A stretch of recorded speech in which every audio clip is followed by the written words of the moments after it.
So with the US Open starting in 6 weeks' time, we have the entry list for the men's tournament, and it's looking pretty interesting. Some names that are playing that at this stage are playing. We don't know if they're going to withdraw when they get close to the event, but let's go have a look at who's actually going to be playing at the US Open in the main draw this year. So you can see there's the top 4 at the moment with Sinner, Alcaraz, Zverev, and Fritz. Of course, things can change over the next couple of weeks. This isn't the seedings, this is just the entry list of who's ranked in the top 100 or so to be able to play in the main draw. Going down the list a bit further, you can see someone like a Medvedev at number 14 in the world currently. The interesting one is Nick Kyrgios. Now, he won't be seeded if it was the seedings at 21. He just comes in with a protected ranking of 21. So, Kyrgios is keen to play the US Open this year, which is good to see. You can see there some other players that are in the top 32 at the moment. Tsitsipas down at number 27, which is very strange to see him there. Some players that are sort of rounding up the top 50 as well. You got Berrettini at 36. Hurkacz at 41. You got Fonseca down there at 48. He'll be playing the main draw of US Open for the first time ever. And in the bottom half of the top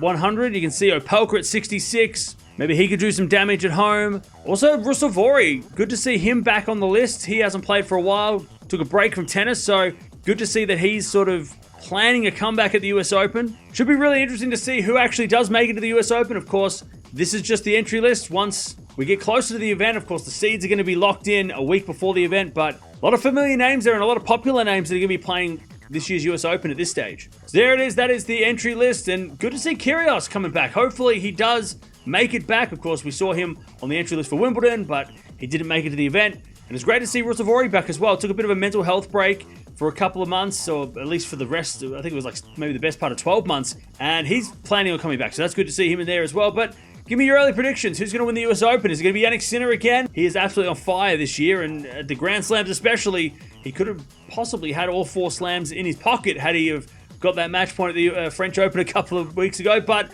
he's the Wimbledon champion. He's going to go to the US Open as the favorite for sure going into that tournament. But there it is. That's the entry list. US Open starts in 6 weeks.